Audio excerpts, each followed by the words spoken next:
gives us his all: speed, endurance, power. Yet his wild spirit burns bright.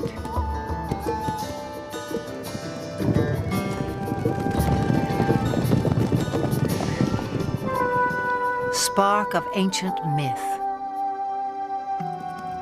pride of king and conqueror. He was the backbone of civilization. History was forged to the beat of his hooves. Even now, he still lays claim to the heart, with all the bold beauty that is the horse.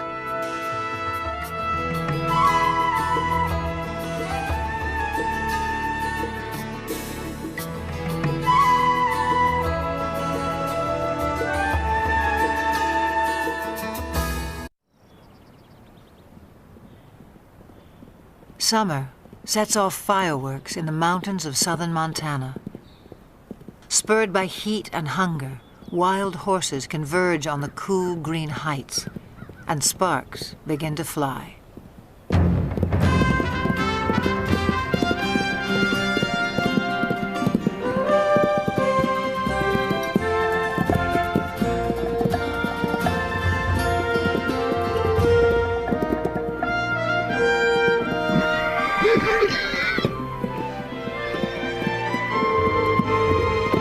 Stallions spar and court young mares in a drama as old as the hills.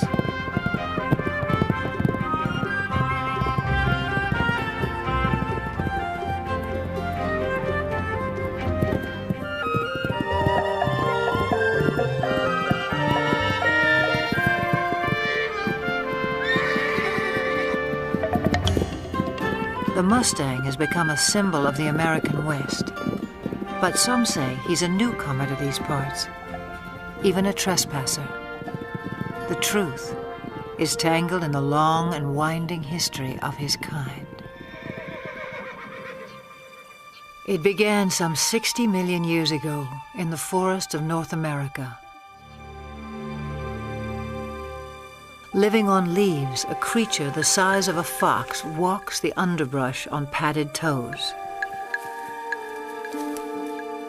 In time, forests give way to grassy plains.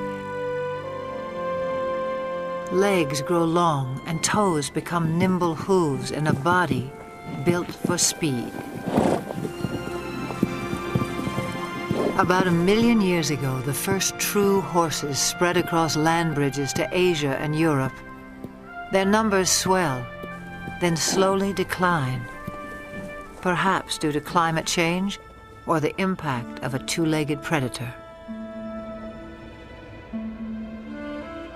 To Ice Age hunters, the herds must have seemed inexhaustible, but by 8,000 years ago, horses were extinct in the Americas and dwindling elsewhere into memory and myth.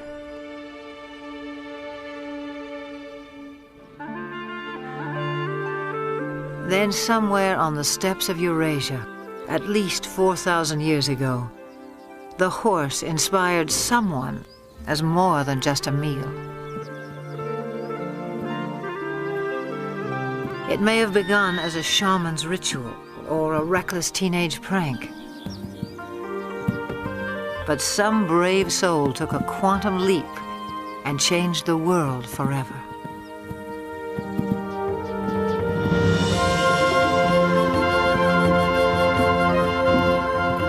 The horse utterly changed our sense of distance and speed. He carried us forward in space and time and made our world smaller. Great equestrian cultures arose and thundered across antiquity. Today, most have vanished, but here on the steppes of Mongolia, little has changed since the time when the horse became a way of life. Nomads still measure their wealth in livestock and move vast herds with the seasons.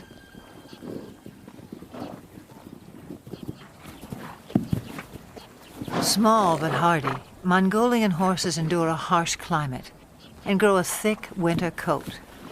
When pasture is meager, they can survive on very little.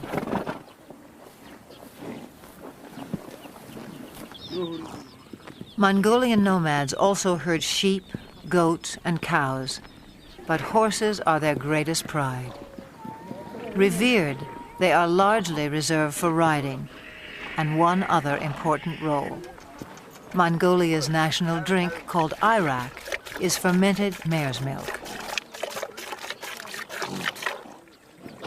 Life in the saddle begins early, in keeping with a local proverb. A Mongolian without a horse is like a bird without wings.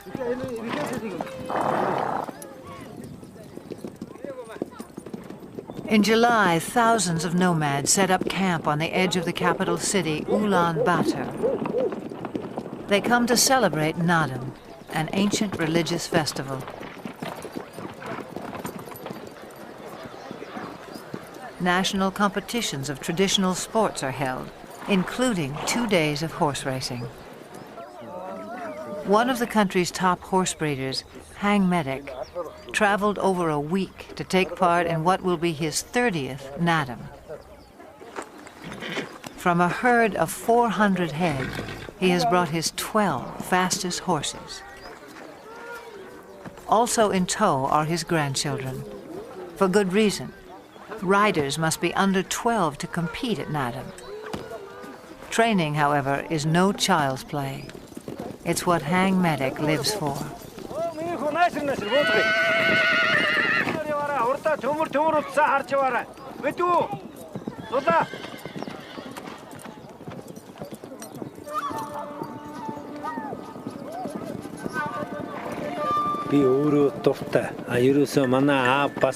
Horse training is a passion. My father was a great trainer, and he passed that on to me. It's the same for most Mongolian people. We compete at Naadam to see who has the best horse, and because we're so proud of our horses. A fine racehorse is a symbol of good luck and happiness.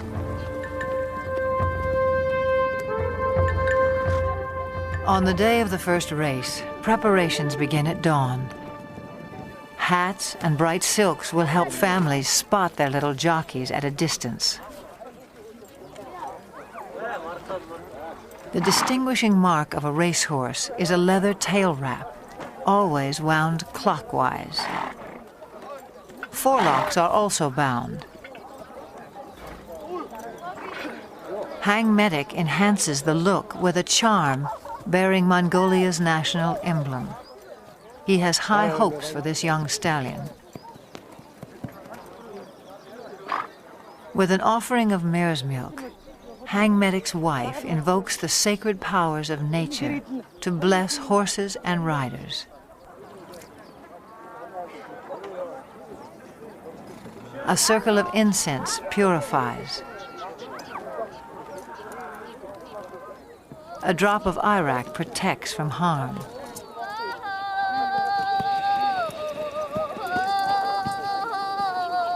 An ancient Buddhist chant rings out for luck.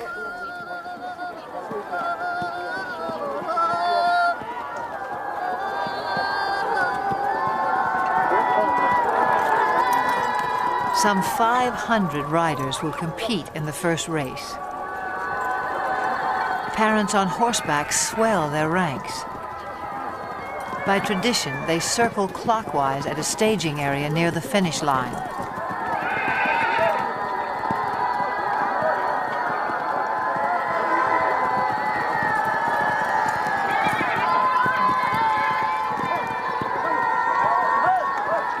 But the running of the race is not yet at hand. The starting point lies more than 15 miles away in the open steppe.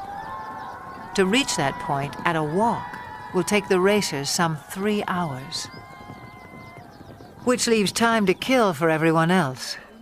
Nomads like Hang Medic take the moment to catch up with old friends and trading partners. For people who live much of the year in relative isolation, there's also the irresistible allure of new faces.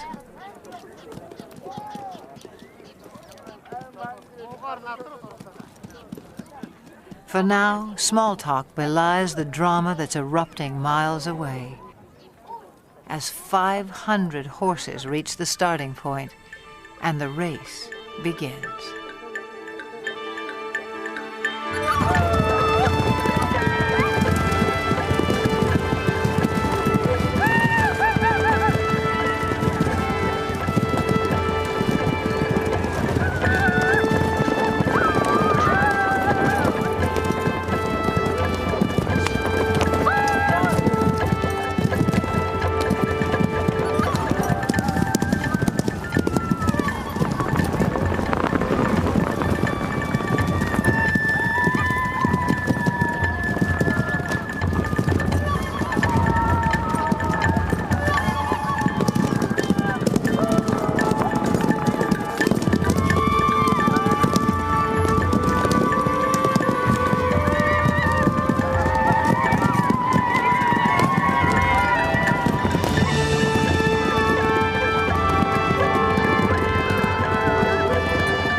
Long before they can see the racers, spectators crowd the finish line.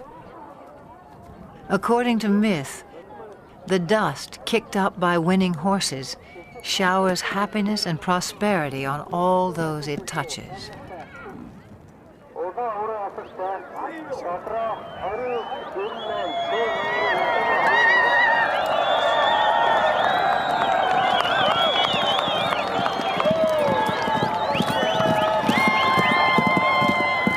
Front-runners have been galloping for nearly 30 minutes.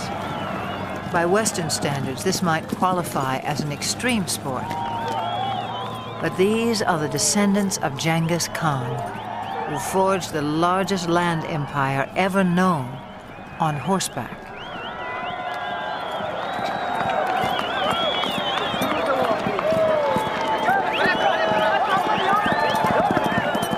The blue sash of victory goes to the first 5 horses.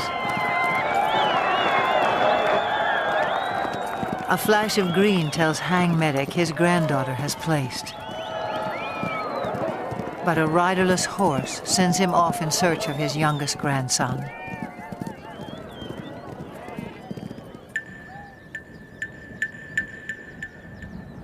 After an initial flurry, racers trickle in for another hour.